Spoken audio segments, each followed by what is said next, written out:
Assalamualaikum warahmatullahi wabarakatuh. Masih dingin, Bu? Kalau saya masih dingin, motor-motoran barusan sama Pak Rizky. Alhamdulillah, wassalatu wassalamu ala rasulillah wa ala alihi wa sahbihi wa man wala. Asyhadu an la ilaha illallah wahdah la syarikalah, asyhadu anna muhammadan abduhu wa rasuluh. Amma ba'du.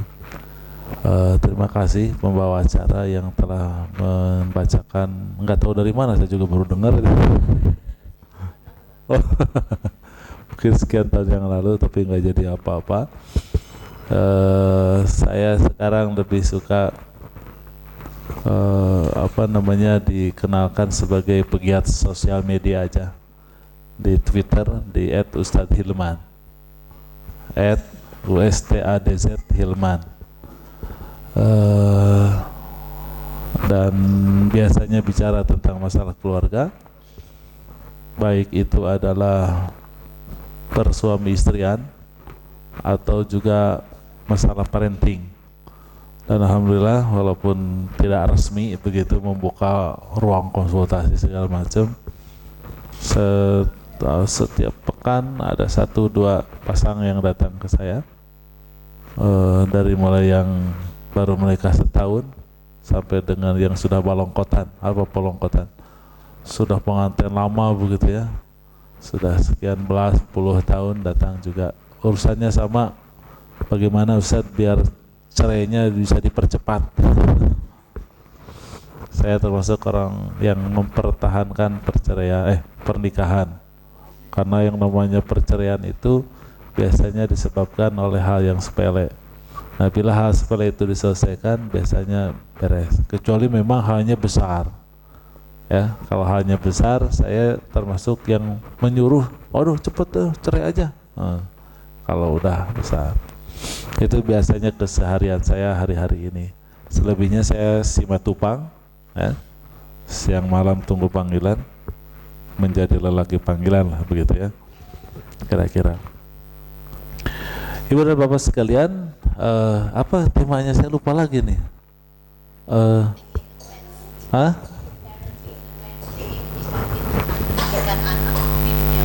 Oke. Ibu dan ibu sekalian yang dimuliakan oleh Allah Subhanahu wa taala, pertama yang harus kita pahami dulu bahwa yang namanya Islam itu adalah solusi. Jadi kalau kita bicara Islam, Islam adalah solusi. Solusi buat apa? Buat seluruh sisi kehidupan. Jadi siapapun kita, dimanapun kita, maka kita akan berhadapan dengan masalah. Dan masalah itu ada penyelesaiannya, dan itu adalah Islam. Jadi Islam harus dibayangkan di benak kita, Islam adalah solusi.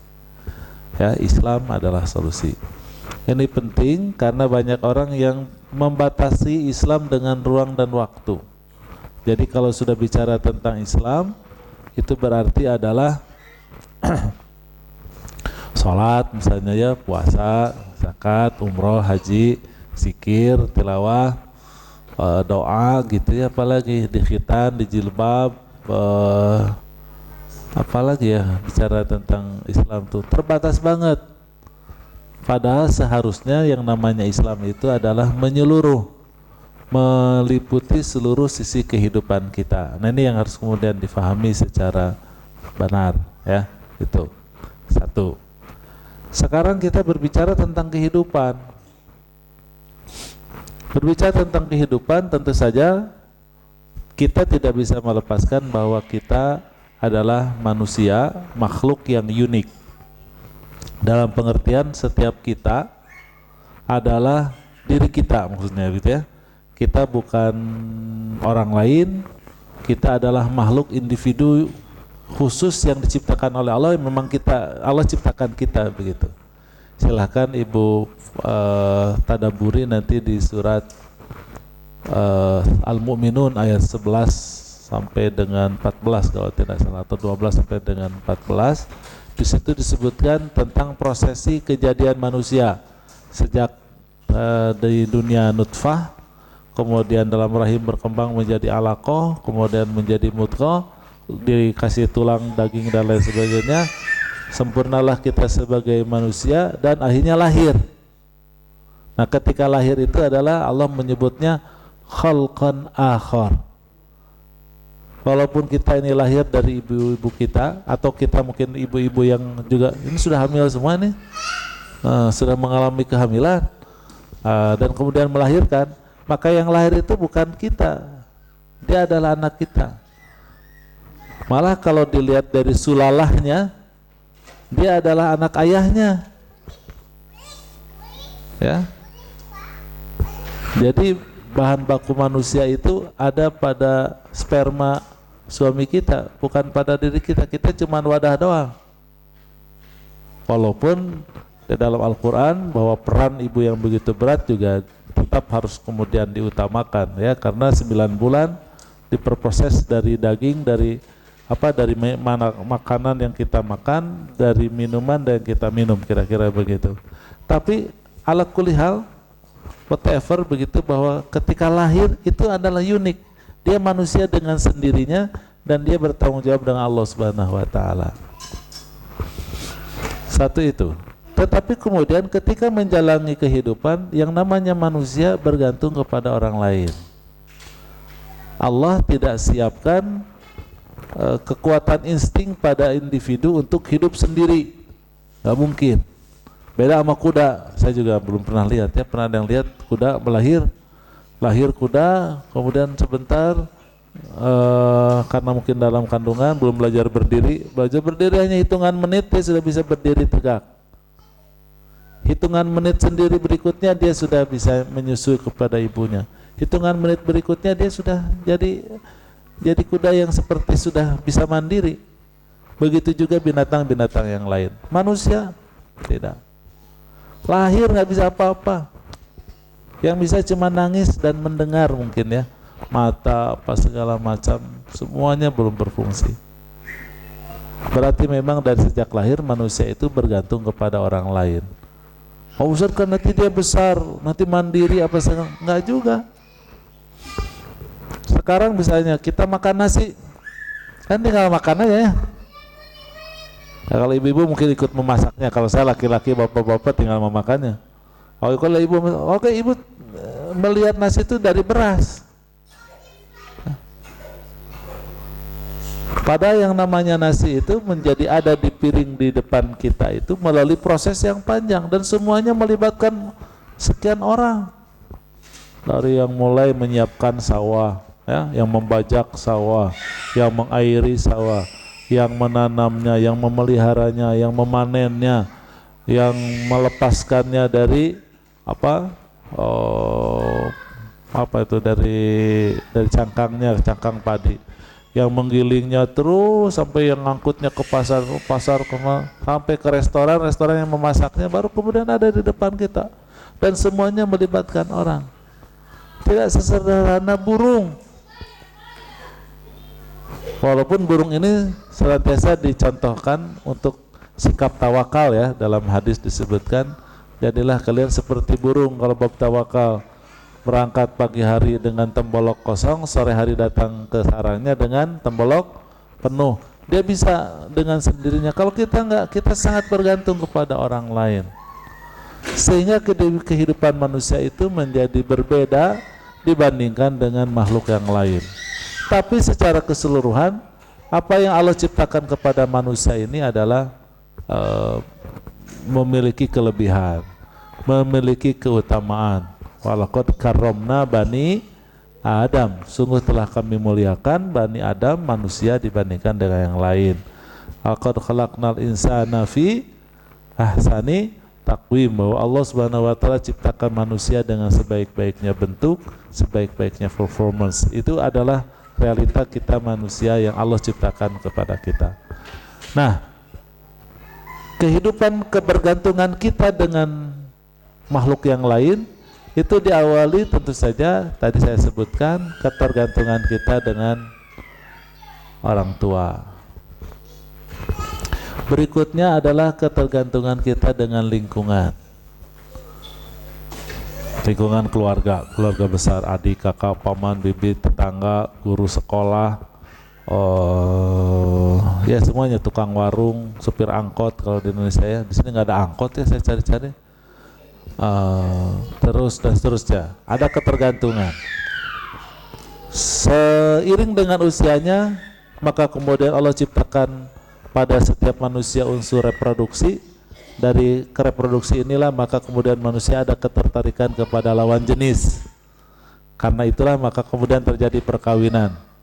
Akhirnya kemudian dari setelah lingkungan dia kemudian membina keluarga baru, yang makanya kemudian istri bergantung kepada suami, suami bergantung kepada istri. Ya, dalam Al-Quran disebutkan hunna libasul lakum wa antum libasul lahun. Itu di surat Al-Baqarah 187.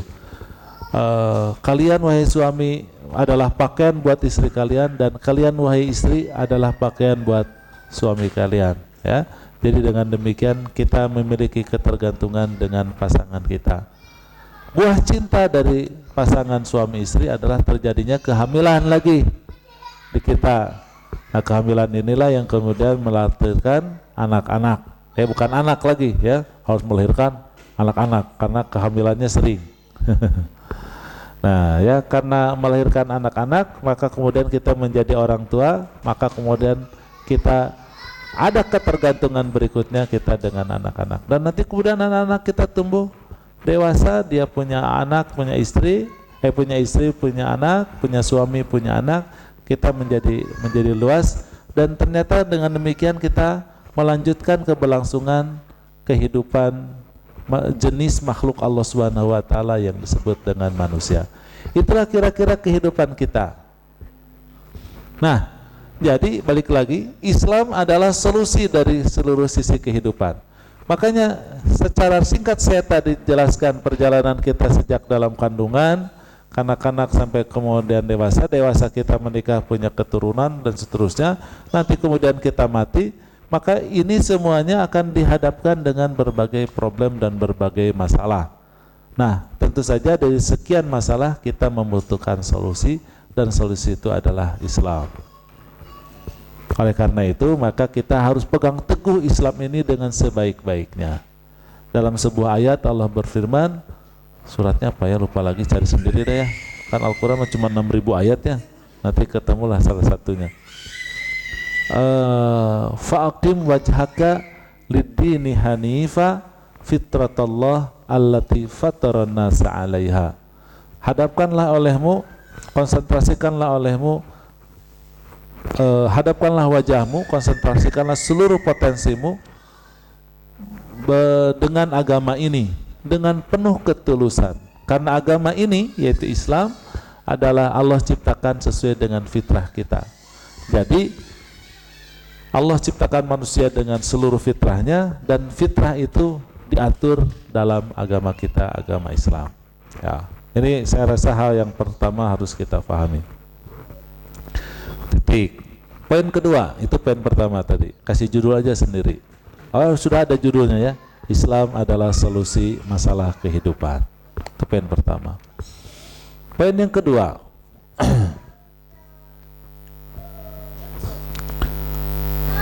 Apa ya poin kedua ya? Lupa lagi. Tadi ada di kepala saya, tapi hilang tiba-tiba. Ya, poin yang kedua. Kita sebagai manusia adalah makhluk yang mulia, kan begitu kan? Kita sebagai manusia adalah makhluk yang mulia. Kemuliaan kita sebagai makhluk, salah satunya yang paling utama adalah karena Allah Subhanahu wa taala ciptakan unsur bumi, unsur langit pada diri kita. Jadi Allah masukkan pada diri kita unsur langit. Inilah yang membuat kita mulia dibandingkan dengan makhluk lain. Karena makhluk lain oleh Allah Subhanahu wa taala diciptakan, terutama makhluk hidup, hewan lah, binatang, itu diciptakan oleh Allah Subhanahu wa taala hanya dengan unsur bumi saja. Nah, kita oleh Allah Subhanahu wa taala diberi unsur langit. You know unsur bumi? Unsur bumi itu adalah makan, minum, dan reproduksi, birahi seksual. Itu unsur bumi. Karena makan, minum, dan birahi itu dimiliki oleh singa, ya, oleh kanguru, gitu ya, oleh semut, oleh binatang yang lain lah. Tetapi mau semua binatang, sepandai-pandainya simpanse, sepandai-pandainya gorila dan orang utan, ya, sepandai-pandainya gajah atau apalagi anjing gitu ya yang lebih pandai, maka semuanya adalah bodoh. Mereka adalah binatang, tetap jauh dari manusia. Nah, kenapa manusia itu menjadi unggul dan menjadi utama? Saya katakan karena pada manusia apa tadi? Allah Subhanahu wa taala berikan unsur langit. Nah, unsur langit itu bentuknya apa? Kan unsur bumi tadi makan dan minum dan seksual atau birahi lah gitu ya. Apa yang menjadi unsur langit? Unsur langit itu pertama adalah akal. Yang kedua adalah jiwa. Jangan jiwa dulu, jiwa yang ketiga. Yang kedua adalah hati. Dan yang ketiga adalah jiwa. Apa bahasa Inggrisnya ya? Apa akal? Apa akal itu? Brian atau apa, nggak tahu akal bahasa Inggrisnya apa. Kemudian hati, yang ketiga adalah jiwa. Heart dan soul kalau nggak salah begitu. Katanya sih, saya juga nggak tahu. Kalau tanya bahasa Sunda baru bisa. Naon? Janganlah. Jadi ada 3 unsur itu. Dengan akal manusia menjadi mampu berpikir. Dari berpikirnya maka berkembanglah ilmu pengetahuan dan teknologi. Dengan perkembangan ilmu teknologi sekarang, baik dari sisi eksakta atau juga humaniora, jadilah sistem kehidupan yang kita alami sekarang. Dengan hati, maka kemudian kita memiliki kualitas hubungan interpersonal, ya, memiliki kualitas hubungan interpersonal baik, menyenangkan, care, peduli dan seterusnya, mencintai dan seterusnya. Kemudian ada jiwa. Dengan jiwa kita menemukan kebenaran, mana yang hak, mana yang batil. Itu gara-gara kita memiliki jiwa. Inilah yang kemudian disebut dengan unsur langit, gitu ya, unsur langit. Nah, manusia menjadi unggul karena ada unsur langit ini. Makanya Allah meminta di dalam agama kita ini agar kita memelihara kebaikan. Kebaikan apa? Kebaikan kita sebagai manusia, jangan merusak. Ya, makanya banyak ayat la tufsiduna fil ard. Janganlah kalian melakukan kerusakan di muka bumi. Yang paling tidak boleh dirusak adalah kemanusiaan kita, keunggulan kita sebagai manusia ini yang kemudian tidak boleh dirusak dan harus selalu dijaga. Makanya salah satunya, ini karena momentumnya Ramadan, salah satunya adalah ibadah-ibadah Ramadan.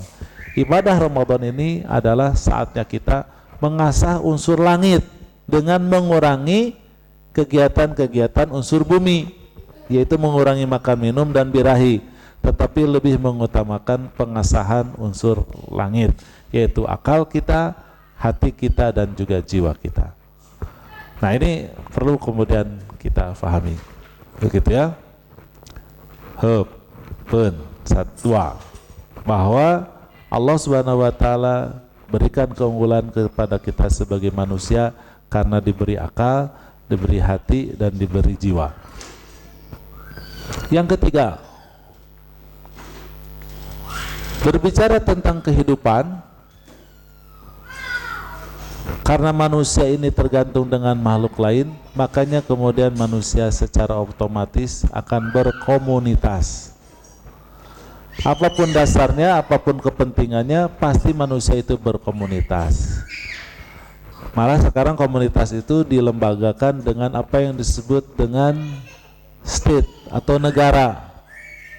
Makanya kemudian sekarang berdirilah negara-negara. Dahulu sebelum menjadi state, manusia itu berkomunitas menjadi lebih besar, menjadi nation, menjadi bangsa, berbangsa-bangsa. Tetapi sekarang bangsa sudah tidak lagi menjadi ukuran, tetapi ukuran adalah sekarang adalah state, negara. Jadi boleh jadi di satu negara itu tidak dalam satu bangsa, ada sekian bangsa. Makanya berkembang apa yang disebut dengan multikultural dan lain sebagainya. Nah, bicara tentang sistem kehidupan itu akhirnya kemudian masyarakat dunia terbagi dalam beberapa jenis masyarakat.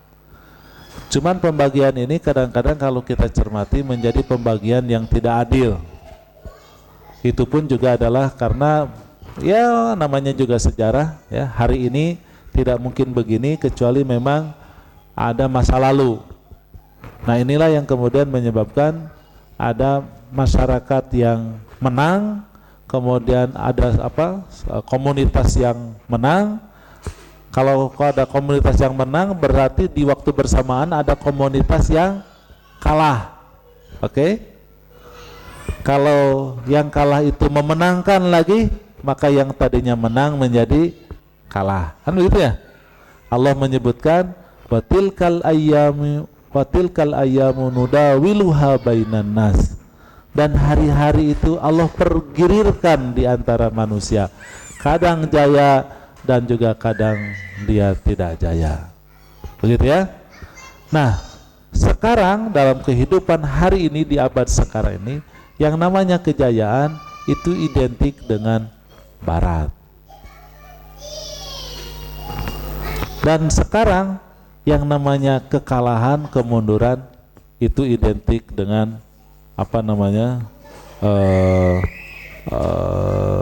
identik dengan Islam. Ya. Jadi kemenangan itu identik dengan barat, kemudian kekalahan itu identik dengan Islam.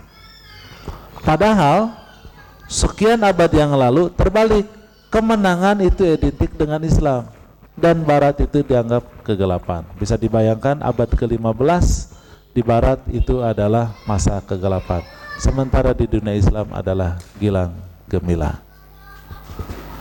Tetapi sesungguhnya kalau kemudian kita cermati, kemajuan barat itu terletak pada materialistiknya, lebih kepada kebendaannya. Kenapa kebendaan itu bisa dimajukan? Kembali lagi saya katakan kita memiliki kelebihan yang Allah berikan. Dari kemajuan itulah maka kemudian barat itu maju pada ilmu pengetahuan dan teknologi. Tetapi dari sisi humaniora yang namanya barat itu adalah kosong. Tetapi yang menjadi masalah ketika Islam itu tenggelam, ketika Islam itu adalah kalah, itu kekalahan itu ada di dua sisinya. Baik sisi duniawi juga adalah sisi humaniora. Jadi sisi materialnya, kemakmurannya juga adalah pada sisi humanioranya. Dan inilah yang kemudian menjadi dunia ini di hari-hari ini menjadi kacau balau. Dalam pengertian begini, umat Islam pun juga mayoritas tidak berpegang dengan Islamnya. Orang kafir di barat pun juga mereka mayoritas tidak memiliki pegangan apapun, karena Kristen agama pokok mereka sudah mereka tinggalkan, mereka menjadi ateis. Sehingga kehidupan ini adalah sesuatu yang terancam. Nah, balik lagi saya katakan tadi, poin yang pertama bahwa Islam adalah solusi.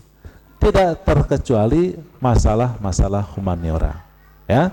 Nah, bicara tentang masalah humaniora, masalah-masalah kemanusiaan yang paling pokok, karena masyarakat itu tadi saya bilang adalah komunitas menjadi masyarakat, maka yang terkecil dari sistem sosial itu adalah keluarga. Oke? Itu adalah keluarga. Sehingga permasalahan besar tadi soal kalah dan menang itu berpengaruh juga kepada lingkup yang paling kecil. Sehingga pikiran kita sekarang yang disebut dengan keluarga hebat itu adalah keluarga barat, kira-kira begitu. Kalau keluarga itu menerapkan cara Islam, itu mundur terbelakang.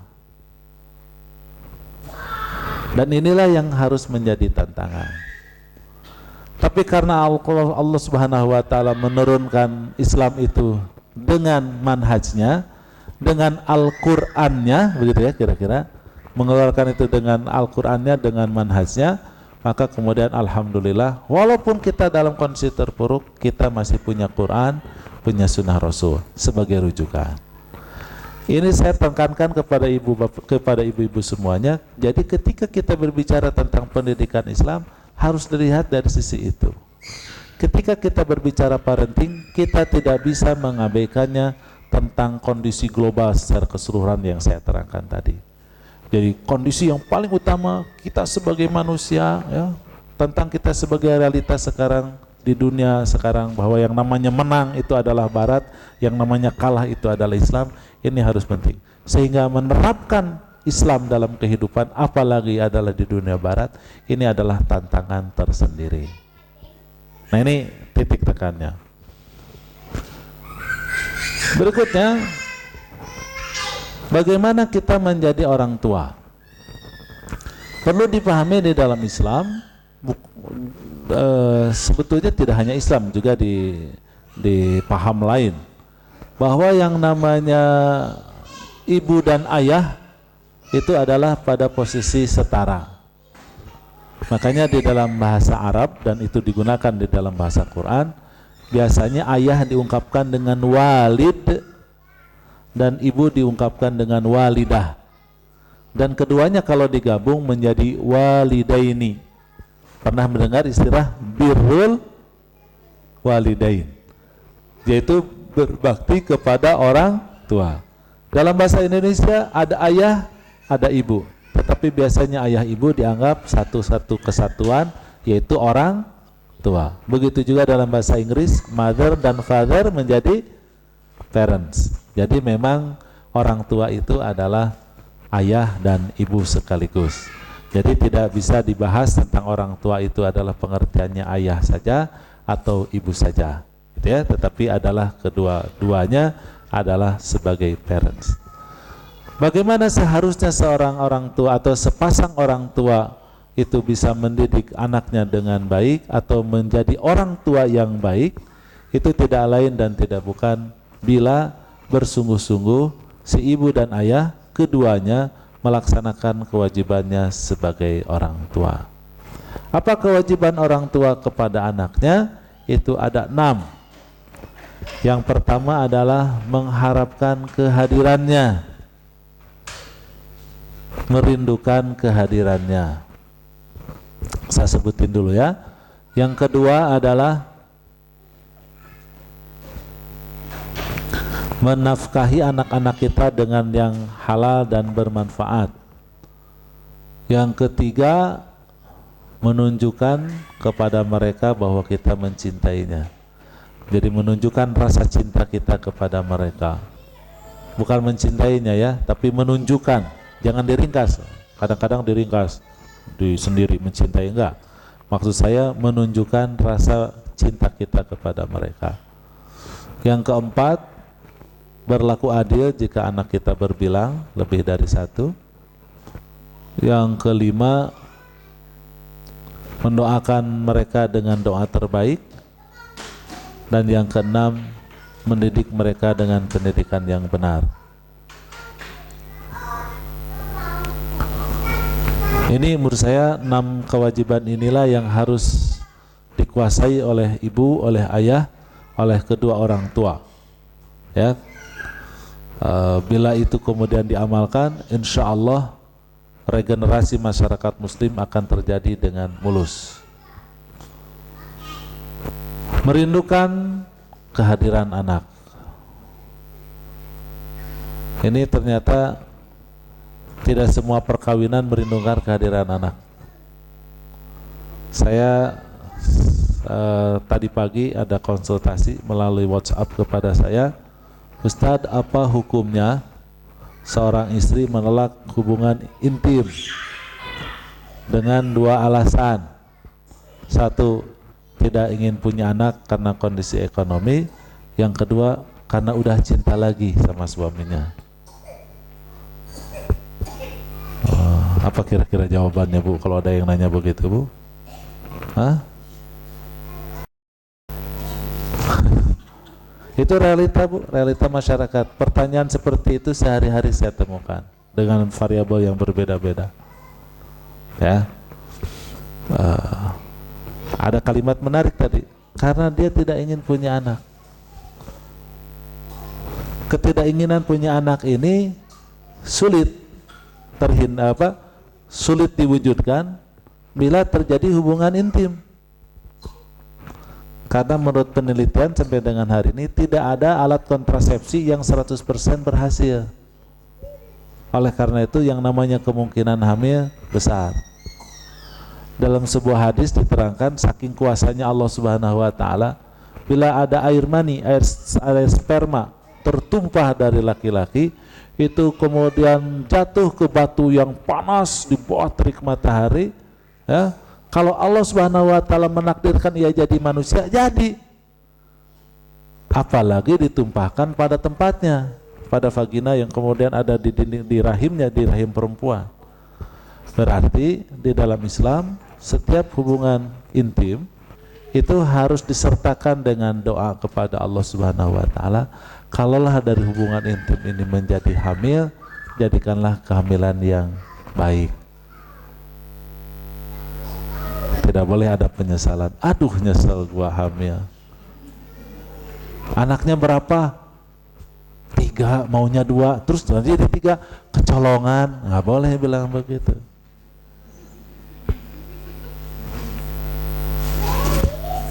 Ini baru dari sisi hubungan intim. Yang normal-normal saja karena orang ingin menggunakan alat kontrasepsi. Belum lagi misalnya pada kondisi di mana sudah hamil diinginkan diperiksa USG cacat.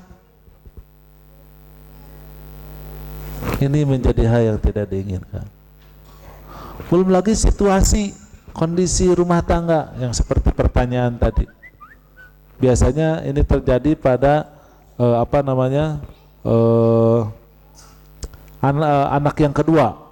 Ini biasa terjadi pada anak kedua, yang kemudian di dunia psikologi disebut dengan the second child syndrome, sindrom anak yang kedua. Ya, ini terjadi. Ada lagi cita-cita ingin punya anak laki-laki, yang lahir pertama perempuan. Nggak apa-apa perempuan, nanti yang kedua hamil lagi. Kedua perempuan lagi. Kayaknya yang ketiga nih laki. Taunya perempuan. Boleh jadi itu yang ketiga anak perempuan itu tidak terlalu diharapkan. Jadi banyak situasi kondisi dalam kondisi normal, ya saya tidak bicara tentang perceraian, tidak berbicara tentang married by accident dan lain sebagainya. Dalam kondisi normal-normal saja, bahwa ternyata banyak orang tua yang tidak merindukan kehadiran anaknya. Padahal sekali lagi ini kewajiban utama dan pertama dari setiap ibu, dari setiap ayah. Ya, kalau dia sudah berhubungan intim, maka konsekuensi yang harus siap ditanggung adalah punya anak. Konsekuensi. Dan inilah yang ditentang di Barat. Bahwa yang namanya hubungan seksual adalah kebutuhan individu. Bahwa yang namanya hamil tidak hamil suka-suka dia. Kalau sudah suami istri, istrinya mau hamil, suaminya tidak, juga tidak boleh. Karena nanti kan jadi bapaknya kan begitu. Dalam Islam tidak. Apapun bentuknya hubungan intim laki dan perempuan, terutama tentu dalam konteks kita muslim adalah suami istri, maka kita tidak boleh mengkhawatirkan akan kehamilan. Boleh, halal, diperbolehkan dalam syariat kita melakukan kontrasepsi, tidak ada larangannya. Tetapi sekali lagi bahwa mengharapkan kehadiran anak ini menjadi penting. Di dalam syariat kita ada sunnah, walaupun sekarang tidak populer, ya, yaitu menisbat, populer juga sih, cuman dengan bahasa lain, menisbatkan kepada nama seseorang adalah anaknya atau calon anaknya.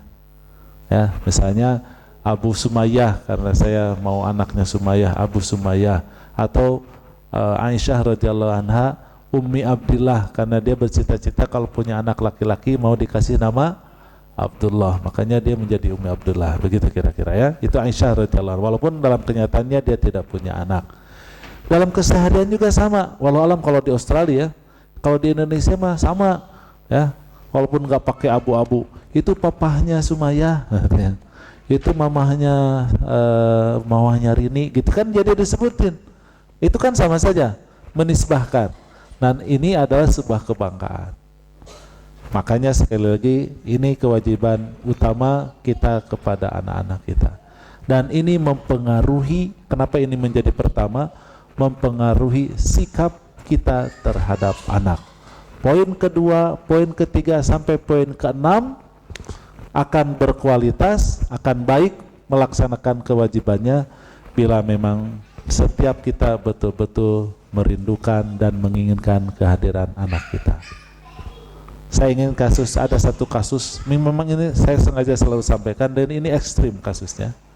Dimana dulu saya waktu di pesantren, karena wajah saya wajah perang begini, hanya diminta untuk menangani santri bermasalah. Saya iseng saja kumpulkan data-data riwayat-riwayat hidup masing-masing yang bermasalah aja gitu, yang tidak bermasalah mah enggak, yang bermasalah macam-macam masalahnya. Yang saya terkaget-kaget adalah ternyata lebih dari setengahnya anak kedua. Itu satu. Anak kedua. Makanya tadi oh iya waktu saya kaji psikologi, oh iya pantas kalau kemudian ada the second child syndrome. Itu pertama. Yang kedua adalah orang-orang yang terlahir memang tidak diinginkan oleh orang tuanya. Jadi ada santri lihat wajahnya aja pingin nempeleng, baru lihat doang belum tahu masalahnya. Dan saya tanya guru-guru yang lain, gimana pendapat kamu tentang ini santri satu ini? Iya ya, ini orang katanya baru lihat aja sebel katanya. Gitu. Memang betul bermasalah. Sampai kemudian segala treatment sudah dilakukan, kita kelabakan angkat tangan, kita panggil orang tuanya, menangis. Kemudian dia cerita tentang anaknya ini, dari ceritanya itu maka terungkap bahwa dulu ini anak sulung. Karena kita menjadi heran tuh, dia adik kakak masuk di pesantren, adiknya tuh luar biasa, perempuan, ya pinter, ya aktif, ya luar biasa lah, menyenangkan lah, baik anaknya. Sementara ini, waduh, semua pelanggaran dia lakukan, tidak ada satupun pelanggaran yang dia lewatkan. Harus nangis. Ya kita heran, ini anak kok lain sama adeknya gitu. Dia cerita dahulu, pertama dipaksa nikah, dijodohkan. Yang kedua, si suaminya itu ketika menikah tidak beragama lah, tukang mabok. Malah kalau sudah mabok dia minta hubungan intim. Sudah dipaksa, tukang mabok, si perempuan juga kan gak rela gitu ya. Ya tapi gimana, suami istri akhirnya melakukanlah hubungan intim dengan ketidakrelaan. Terjadi kehamilan. Lahirnya begitu. Walaupun kemudian si ayahnya bertobat, menjadi orang baik, meninggalkan minuman keras, rajin ibadah, menjadi aktif di masjid. Ya berhubungan lagi, hamil lagi, lahirlah adiknya. Hasilnya beda, Bu. Dan ini nggak bisa dijelaskan dengan dengan nalar. Tetapi itu diakibatkan dari motif awal ketika kehamilan itu terjadi. Dan itu berlanjut di kewajiban kedua, ketiga, keempat, sampai yang keenam mendidiknya, jadilah begitu. Saya hanya mengingatkan kepada ibu-ibu, adalah yang sudah lahir sekarang, yang menjadi anak ibu-ibu sekarang ini, yang menjadi lahir ini, itu harus diharapkan. Kalau ada sesuatu yang saya ceritakan tadi, mungkin ya kan rahasia lah, tahu lah, kita kan manusia lah ya Bu ya. Mungkin ada khilaf, ada salah, ada alfa. Segera bertobat, segera beristighfar, untuk kemudian anak yang sudah kandung lahir sekarang betul-betul kita inginkan dan kita cintai sepenuh hati. Ya, karena ini mendasari. Taib. Yang kedua, memberi nafkah yang halal dan bermanfaat. Bicara tentang halal, insya Allah lah ya. Walaupun di dunia barat atau di hal yang mana ya sama aja, peluang itu bisa mencari harta itu yang halal bisa dengan yang haram. Alhamdulillah lah, kita mah mungkin tidak mau, karena yang namanya haram ini susah ya, nyarinya aja susah, sebetulnya repot, resiko dan lain sebagainya. Udahlah kita hidup lempeng-lempeng aja, lurus-lurus aja, dapatkanlah apa yang kita miliki, yang kita dapatkan dari pekerjaan itu adalah sesuatu yang halal saja. Masalah yang halal saya rasa tidak perlu dipanjang lebarkan. Tetapi yang sering kali kemudian kita lalai adalah pada sisi kemanfaatan. Kan jelas anak itu kan harus dikasih duit ya, harus difasilitasi lah. Dari fasilitas itu kan harus dengan uang. Nah, apa yang kita belanjakan untuk anak kita itu harus dilihat dari sisi kemanfaatan. Ya, makanan, ya, nutrisi yang seimbang, bergizi sesuai dengan umur dan kebutuhannya. Kan beda ya, anak balita dengan anak remaja, terus anak kuliahan, kebutuhan nutrisinya adalah berbeda, kemanfaatan. Ya, merokok itu sama sekali jangan diberikan kepada anak kita. Ada yang memberi rokok buat anak kita? Atau sama-sama merokok dengan anak kita lebih parah lagi. Ini harus dilihat dari sisi kemanfaatan, dari konsumsi. Yang berikutnya adalah pendidikan. Berikutnya lagi adalah rekreasi. Mungkin nanti pakaian atau apa saja yang kemudian kita berikan, maka harus dihitung dari sisi kemanfaatannya. Jadi kalau ini dirasa manfaat, berikan. Dirasa tidak bermanfaat, dihindarkan. Ya. Karena kadang-kadang masalah inilah yang kemudian seringkali menghambat dan mengakibatkan penyesalan di kemudian hari. Gampang salah itu ya, kalau bab kemanfaatan kita sudah terbiasa, terlatih. Yang ketiga adalah menunjukkan rasa kasih sayang. Problem di banyak orang tua merasa bahwa dirinya itu harus berwibawa di depan anak-anaknya, merasa dirinya adalah hebat, merasa anak-anak itu harus nurut kepada dirinya dan seterusnya, maka dia jaim, jaga image, sehingga kemudian menghindarkan hal-hal yang dianggap nanti merontokkan image itu, menjadi nanti anak menyelecehkan, menyepelekan, itu kira-kira, sehingga akhirnya kadang-kadang tanpa ia sadar melakukan hal-hal yang tidak perlu. Mudah-mudahan kalau di Australia tidak ada. Tapi kalau di Indonesia itu sangat banyak kejadian. Yaitu misalnya bapak nempeleng anaknya, plak ditempeleng. Tahu nggak? Bapak ini tempeleng kamu itu karena bapak sayang sama kamu. Kan anak juga pusing gitu kan. Ditempeleng tapi katanya sayang. Nah, ini kan problem di banyak orang tua. Itu tempeleng itu juga dengan mata melotot, dengan makian sehari-hari dan lain sebagainya, diniatkan adalah mendidik anak, biar anak tahu posisinya sebagai anak, kita sebagai orang tua, dia harus hormat patuh sama orang tua. Ada lagi ibu-ibu, tahu nggak lo? Surga lo itu ada di kaki gua, tahu nggak? Ini surga lo di sini nih. Makanya lo gimana gua aja, kan gitu bapak ibunya ngomong begitu tuh sama anaknya. Jadi sepertinya ia mencintai, sepertinya ingin mendidik, tetapi justru anak kebingungan kok punya ayah, punya ibu yang tidak mencintai dirinya, dan ini menjadi problem saya katakan, begitu ya.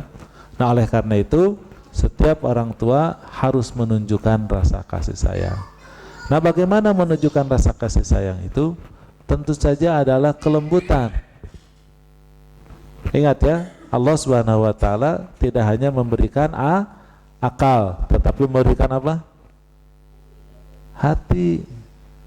Hati itu adalah sumber cinta dan kasih sayang. Hati itu adalah modal di mana kita perlu dan wajib berkomunikasi dengan manusia lain, apalagi orang tua dengan anaknya. Makanya harus betul-betul diasah hatinya agar kemudian berkelimpahan pada dirinya rasa cinta, sehingga yang hadir dari sang orang tua kepada anaknya adalah memberi, yang hadir adalah melindungi, menjadi kawan, menyenangkannya, menghiburnya, menyelesaikan problematikanya, menemani dalam saat-saat sulit dan saat-saat susah dan seterusnya. Maka kemudian senyuman, kata-kata indah, kata-kata memotivasi, pelukan, belayan, perhatian, ini menjadi hal yang paling pokok dari orang tua kepada anak-anaknya. Ya, sekali lagi jangan gara-gara jaim, ya, jaga image, menjadi orang tua itu harus berwibawa, harus apa, sehingga kemudian kita melakukan hal-hal yang tidak perlu. Tapi memang poin yang ketiga ini harus berhati-hati karena dia tipis dengan sikap memanjakan anak. Karena memanjakan anak juga sesuatu yang tidak bagus, ya, tipis banget. Oleh karena itu ini sangat berhati-hati untuk menunjukkan rasa cinta dan kasih sayang itu.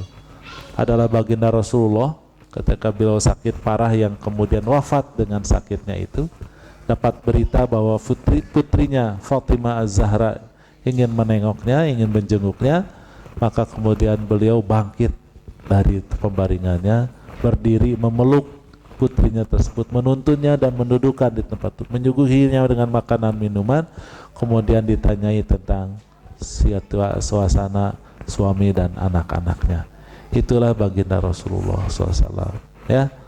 Kalau alam kita ya, bekerja mungkin ibu-ibu ya, bekerja pulang kerja pengennya istirahat, taunya wah sama anak ini itu dan lain sebagainya, nggak ngerti. Apalagi suami pusing lagi kan, kita pusing sama suami, repot. Belum lagi tempat kerja kita masalah sama bosnya sendiri. Pulang ke rumah itu lihat anak itu pengennya rehe comrek ya, pengennya damai sejuk. Ini mah anak ribut, anak berantakin rumah apa segala macam, kagak ada pembantu lagi di sini ya. Udah kebayang gimana kemudian sikap kita kepada anak kita ya, yang sangat membutuhkan perhatian kita. Mereka berceloteh, ingin bercerita seharian ketika kita tinggalkan, ingin menceritakan pengalamannya, mungkin ada kedukaannya, dia dikecewakan oleh temannya, ingin mengadu sama kita. Maka kita sekali lagi harus betul-betul siap menunjukkan kepada anak kita kecintaan. Karena baginda Rasul begitu, Bu. Padahal kan Fatimah sendiri juga nggak berharap. Fatimah nggak berharap, orang tahu bapaknya sakit, datang ke sana mau jenguk, ya biarin aja bapaknya berbaring, paling dia pijit-pijit kaki gitu ya kira-kira. Tapi tidak baginda Rasul. Bisa kita bayangkan bagaimana Rasulullah pada posisi sehat. Dan itulah yang ditunjukkan beliau terhadap Hasan dan Husain. Rasulullah dengan Hasan Husain cucunya itu sampai karena ini ceritanya orang Arab ya, 15 abad yang lalu, yang namanya orang tua itu nggak boleh dideketin sama anaknya. Ketika Rasulullah bergaul begitu akrabnya dengan Hasan Husain, ada orang Arab bilang, Rasulullah saya punya anak lebih dari 10, tetapi tidak satu pun kening mereka pernah ku kecup. Makanya kalau di orang Arab kenapa ada perlukan, ta'aluf, cium pipi, cipika-cipika ya, cium kening ya, orang tua kepada anak, itu sebetulnya dari Islam. Itu warisan dari Islam. Karena orang Arab asli dulunya nggak begitu. Nah oleh karena itu rasa mencintai kita ini. Nah di Indonesia, di beberapa masyarakat yang namanya begitu tuh, apaan katanya nyium apa orang tua dicium, anak-anak cium orang tua tuh nggak biasa ya. Apalagi bapaknya, ibunya bau hanyir lagi ya. Abang nggak mau anaknya juga. Makanya di Indonesia cium tangan itu sekarang udah meleset. Ya, cium tangan tuh ke sini. Karena dulu guru TK-nya udah jijik semua orang cium tangan sama dia. Sebenarnya kotor tuh tangan ibu gurunya. Jadi sama ibu gurunya dibegituin. Akhirnya ke rumah ke bawa-bawa. Kalau anak saya mau cium tangan yang benar, cium tangan. Tapi kemudian saya cium juga tangannya gitu ya. Sudah dicium saya cium tangannya. Nah, cium yang benar tuh begini. Biar merasakan bahwa yang namanya kissing itu dalam proses tertentu, ini adalah bentuk rasa kasih sayang orang tua kepada anaknya ya. Pelukan hangat dan seterusnya. Sudah habis waktunya? Kita lanjutkan boleh. Terima kasih. Aku qouli hadza wa astaghfirullah wa lakum. Assalamualaikum warahmatullahi wabarakatuh.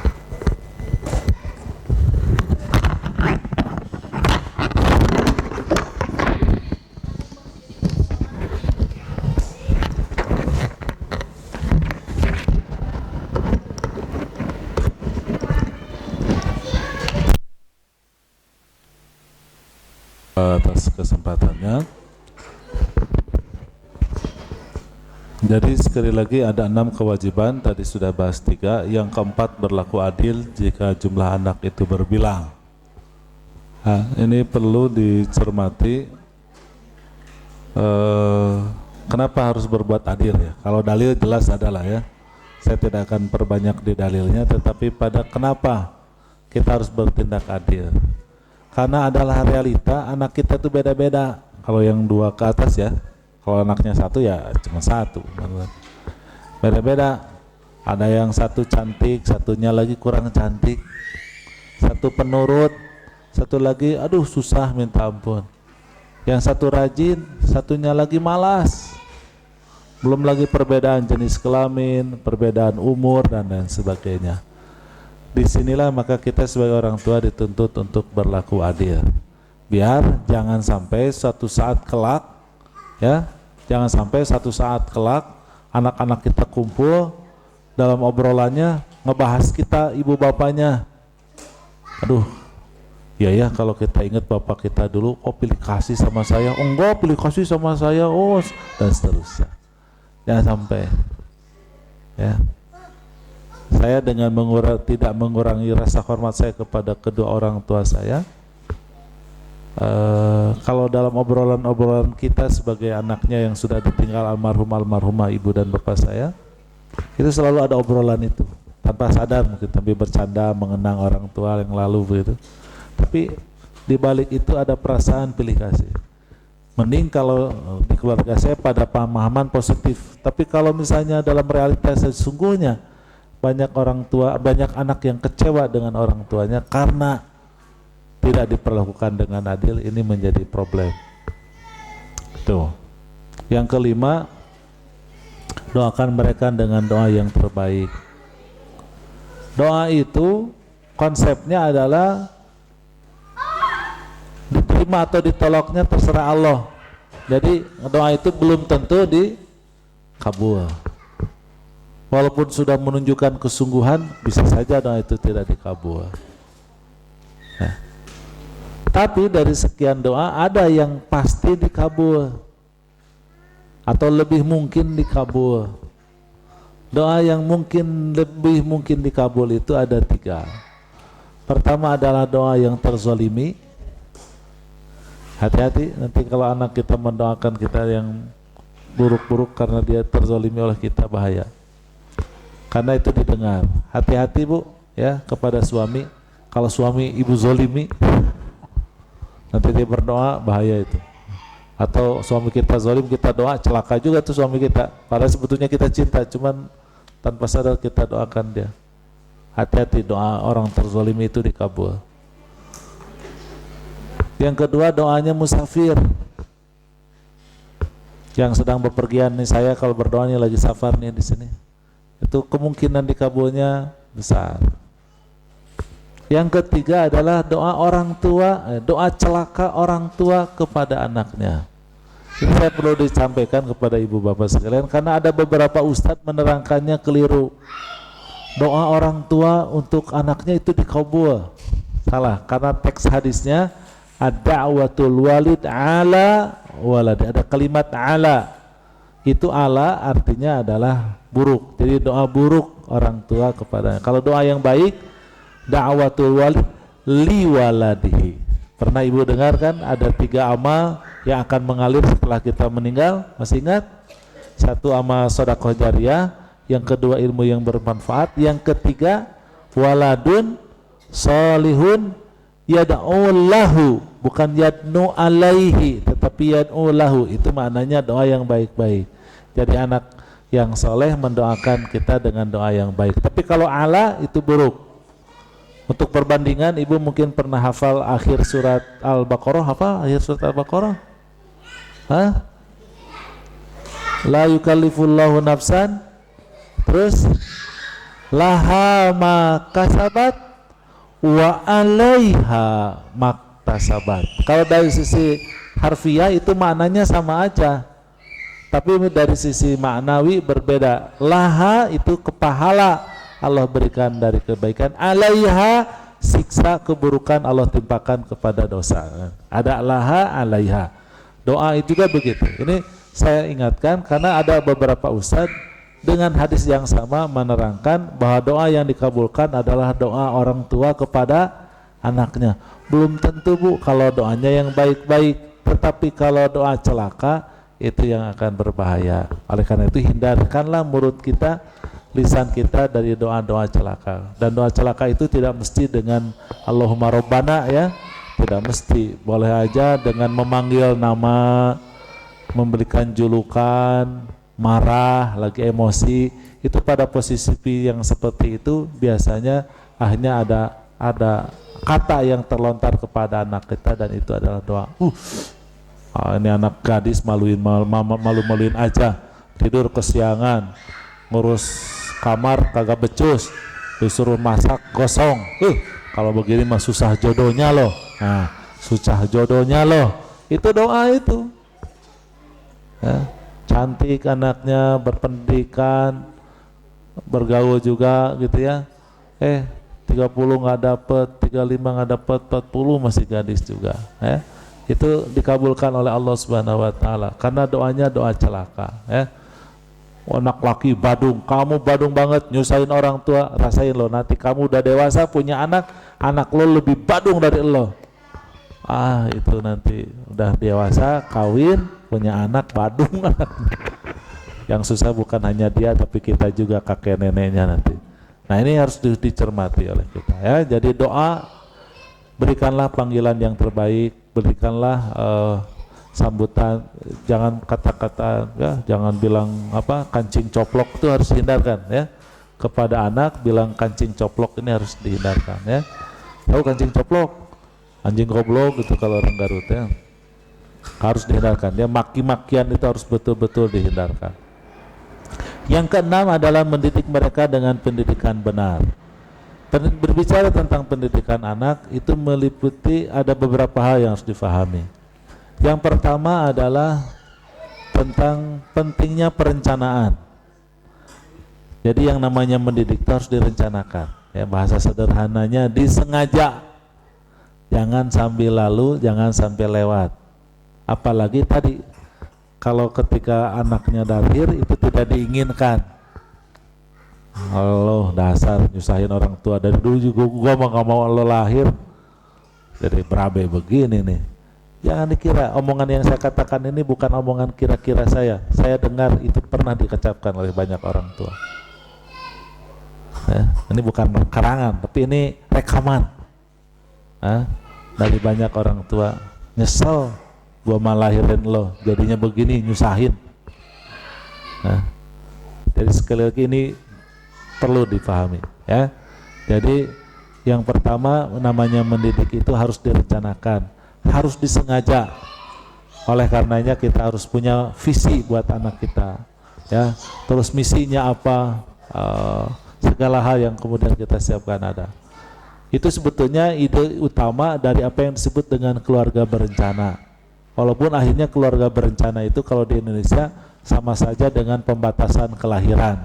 Bukan hanya itu, yang namanya KB itu ya IUD itu, alat kontrasepsi itu KB, makanya disebut alat KB. Padahal bukan alat KB, itu mah alat kontrasepsi. Kontrasepsi itu mencegah kehamilan. Mencegah kehamilan tidak selalu identik dengan keluarga berencana ya. Keluarga berencana tidak mesti harus dengan pencegahan kehamilan. Nah, itu yang pertama. Yang kedua, ini mungkin nanti dikembangkan pertanyaan jawab karena saya dibatasi 15 menit, susah teranginnya nih. Poin ini penting tentang perencanaan. Yang kedua adalah tentang siklus pendidikan. Jadi dalam pendidikan anak itu ada siklus, terutama untuk anak sebagai orang tua, kan ini parenting. Sebagai orang tua dalam mendidik itu ada yang namanya siklus pendidikan, di mana kita pertama memberi contoh, teladan, uswah. Yang kedua membiasakan. Yang ketiga menanamkan nilai. Teladan gampang lah ya, paham. Apa yang kita didikan kita perbuat. Apa yang mau anak kita mau kita perbuat oleh diri kita. Itu yang namanya memberi contoh. Dalam suasana kita berbuat, mempersilahkan anak melihat dan mendengar kita. Menyaksikan saja, membersamai dan menyimak apa yang kita perbuat, apa yang kita katakan. Itu pertama. Yang kedua membiasakan. Membiasakan itu mirip dengan yang pertama, hanya plus, yaitu melibatkan anak. Ya, kalau kita ingin didik sholat, memberi contoh itu ya kita sholat tepat waktu, baik begitu ya. Mendidik sopan, santun, kita ngomong santun, baik, terarah gitu dan seterusnya gitu ya. Karena mengajarkan sopan santun. Ada contoh dari kita. Nah kalau ta'wid atau pembiasaan, kita libatkan anak kita. Coba katakan nak, bagaimana salam yang benar, begitu ya. Itu libatkan. Anak tiba-tiba datang ke rumah main gedor aja, mama begitu ya, main gedor aja. Nah, keluar dulu sebentar, pijat dulu belnya ya, terus ketok pintu sambil bilang assalamualaikum, nanti mama bilang waalaikumsalam. Itu masa buat bocah, sama remaja juga dengan kasusnya yang berbeda. Hatta orang dewasa, anak kita sudah dewasa, sudah punya anak, kita sudah punya menantu misalnya, tetap kita harus tetap mengajarkan mereka, dan contoh ini tetap pembiasaan juga harus kemudian dia lakukan ya, ini penting. Yang ketiga, idkhalul qiyam. Sebetulnya itu juga, hanya kalau idkhalul qiyam itu lisanul maqal, kata-kata yang dikatakan, ajaran yang disampaikan melalui kata-kata. Kalau tadi uswah juga adalah ajaran disampaikan melalui contoh, pembiasaan, ajaran yang disampaikan melalui pembiasaan. Dan ini harus berkait. Dalam teori pendidikan, kita tidak boleh mengisi air ke gelas yang terbalik. Berapa liter pun yang diberikan, bertahun-tahun kita tumpahkan air, itu gelas tetap kosong. Namanya juga gelas terbalik. Kalau memberi pendidikan itu, kita harus memasukkan air di gelas yang terbuka. Nah, bagaimana membuka itu? Inilah yang kita lakukan melalui proses memberi contoh dan melakukan pembiasaan. Maka terbuka, anak jadi nanya, ngapain sih sholat? Ngapain sih harus sopan? Ngapain sih harus puasa? Ngapain kita harus sopan? Ngapain kita nggak boleh ikut Christmas dengan yang lain? Ngapain kita begini dan seterusnya. Nah, pertanyaan itu kemudian muncul karena ada pembiasaan dan contoh, sehingga kita akan menyampaikan nilai itu pada waktu yang tepat, di saat anak ingin tahu. Sekali lagi, ini tidak hanya dari anak kecil sampai dengan dewasa sekalipun. Jadi sekali lagi, siklus ini harus diperhatikan. Kita harus komitmen, memiliki kesiapan diri untuk selalu menjadi contoh, selalu melibatkan anak, membiasakan mereka berbuat baik. Dan yang ketiga, jangan lupa kita senantiasa berbicara, berkomunikasi, berbicara, mengatakan kata-kata yang itu adalah dalam rangka menanamkan nilai. Itu dua. Poin yang ketiga yang selalu saya cermati, dan mudah-mudahan kalau di Australia ini mungkin ada penegakan hukum ya, masalah ini bisa lebih ini, tapi ini saya sampaikan. Kalau di Indonesia ini problem besar, yaitu memberi reward dan punishment yang proporsional terhadap anak. Memberi reward dan punishment yang proporsional. Ya. Di sini banyak orang Sunda nggak? Ada orang Sunda? Saya nanya nanti sama pertanyaannya sama orang Jawa, orang mana-mana. Cuman saya nggak ngerti bahasa yang lain, ngertinya bahasa Sunda. Ini bahasa Sundanya apa nih? Ini bukan ini nih. Apa? Ini kepala apa bahasa Sundanya? Mastaka. Kalau yang kasarnya apa kasarnya? Hulu, terus apa lagi? Sirah, terus wadah polo, terus babatok, terus banyak banget. Sekarang persamaan mastaka ada nggak? Tidak ada. Bahasa Sunda masih. Makan, yang halusnya apa bahasa makan? Tuang dan neda, cuman dua saja. Tuang untuk orang lain, neda untuk diri sendiri. Tapi kalau bicara tentang bahasa Sunda dari makan yang kasar banyak sekali. Hakan, dahar, lolodok, nyatu, banyak bisa urutan. Begitu pula dalam bahasa Jawa.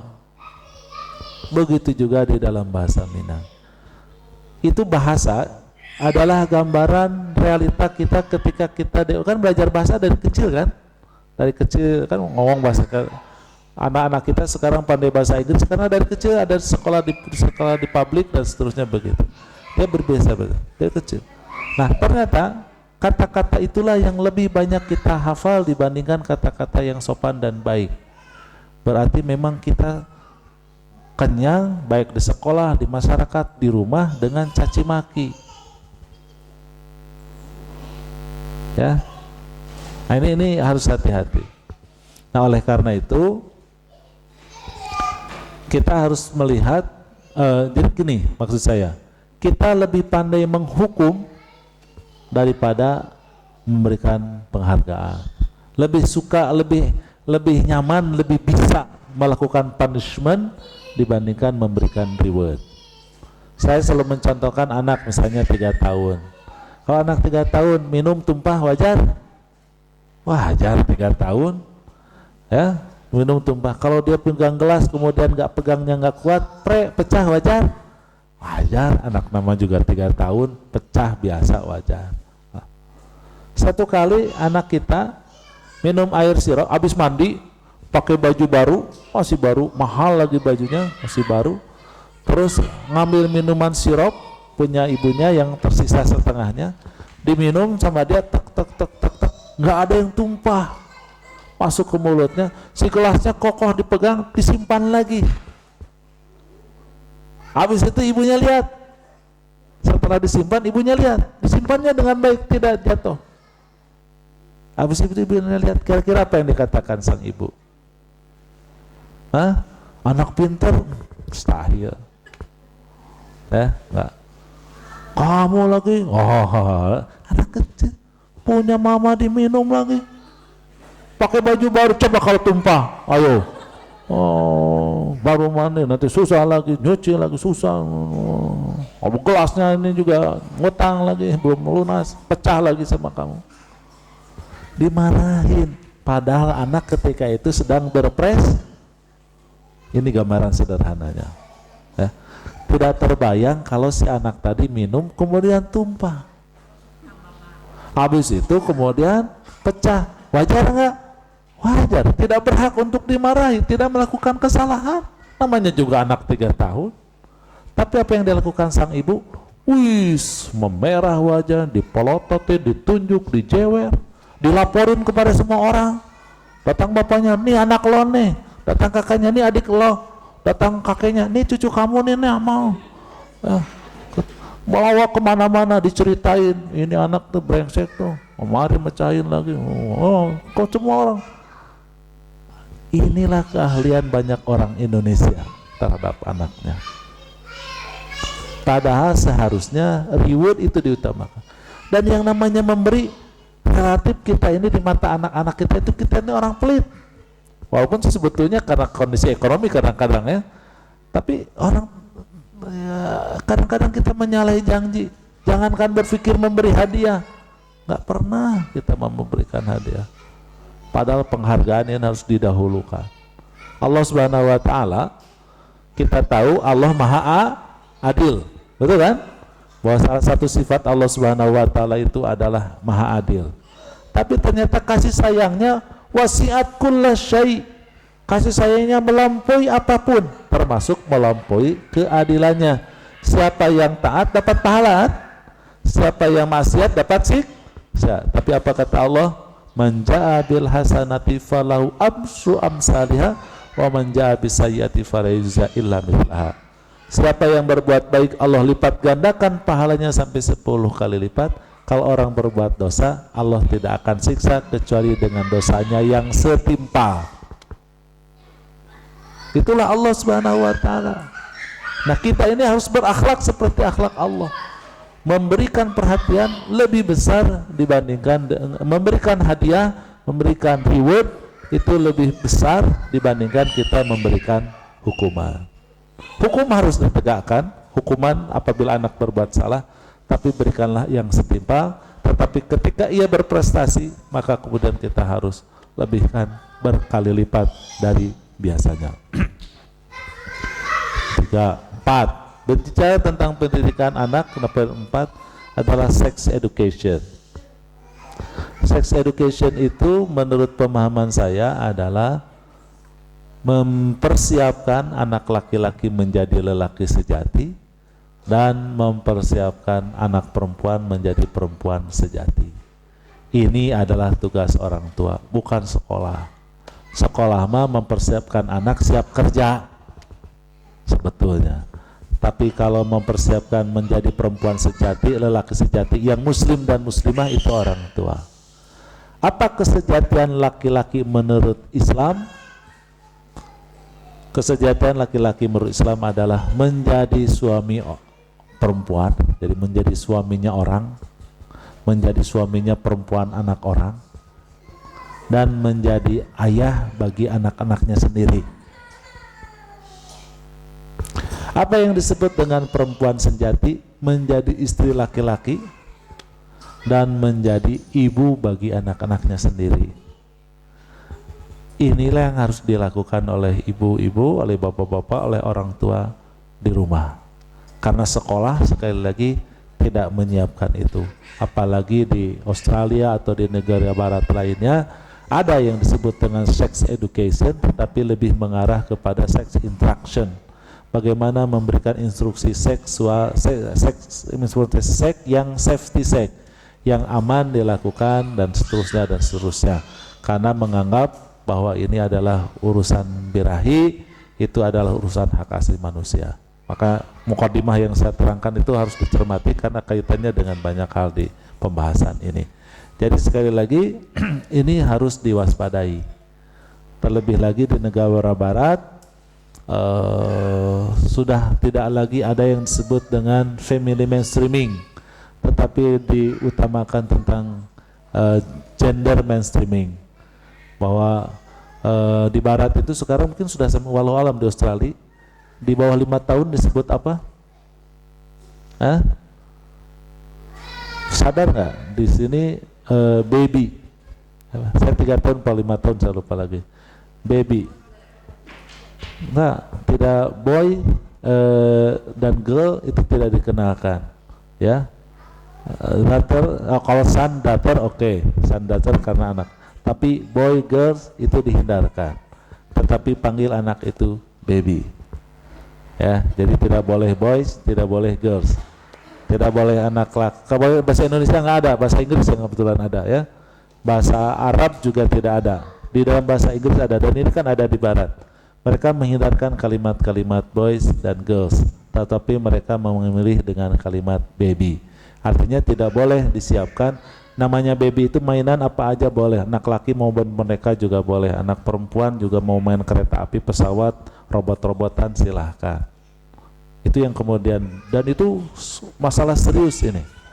Ya, pada di dalam Islam sekali lagi bahwa kelelakian itu jelas ada. Yang disebut dengan keperempuanan itu jelas ada. Dalam teori emansipasi itu tidak ada lagi feminim, tidak ada maskulin. Ya, tidak ada yang namanya feminisme itu sebetulnya bukan memperjuangkan kefeminiman, bukan. Tapi justru menghilangkan kefemininan, dan ini masalah serius. Dan ini ternyata dihembuskan secara sengaja di dunia Islam, tidak terkecuali di Indonesia. Oleh karena itu maka saya rasa karena di sini tantangannya begitu jelas, nyata masyarakatnya adalah seperti itu, dan terutama di masyarakat ateis ini perlu kemudian diwaspadai, ya, tentang bagaimana kita dari sejak awal mengingatkan. Ustaz, bukan salah masalah seks itu adalah masalah birahi apa segala macam. Iya betul, dan ini berbahaya. Jangan sampai kemudian anak laki-laki kita itu memandang perempuan sebagai objek. Bahayanya. Jangan sampai anak laki-laki kita melihat perempuan itu objek seksualitas. Dan jangan juga sampai kemudian perempuan menjadi murah mareh, ya, memurahkan dirinya berkaitan dengan seks dengan alasan hak asasi manusia. Biarin gua demen, gua suka, tidak dengan memperhatikan. Oh ya. Itu ya. Jadi 4 ini saya rasa menjadi sangat penting. Tadi adalah tentang apa tadi yang pertama, Bu? 4 ini terakhir. Perencanaan, kemudian siklus pendidikan, yang ketiga adalah reward and punishment yang proporsional, dan yang terakhir adalah tentang sex education, di mana kita dituntut sebagai orang tua mempersiapkan anak laki-laki menjadi suami perempuan dan menjadi ayah buat anak mereka, dan mempersiapkan anak laki-laki menjadi istri dari seorang laki-laki dan menjadi ibu buat anak-anak mereka. Terima kasih, mohon maaf karena waktu terbatas. Aku qouli hadza wa astaghfirullah li wa lakum. Wassalamualaikum warahmatullahi wabarakatuh. Terima kasih Pak Ustadz. Silakan bagi ibu-ibu, kita punya sekitar 10 menit untuk session tanya jawab. Silakan kalau ada pertanyaan. Silakan ibu-ibu.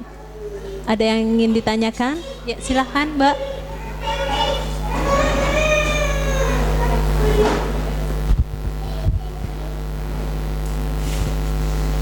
Assalamualaikum warahmatullahi wabarakatuh. Waalaikumsalam warahmatullahi wabarakatuh. Ya, itu Ustadz tadi yang kewajiban kita sebagai orang tua untuk bersikap adil kepada anak. Ya. Itu tadi kayaknya penjelasannya agak kurang jelas buat saya.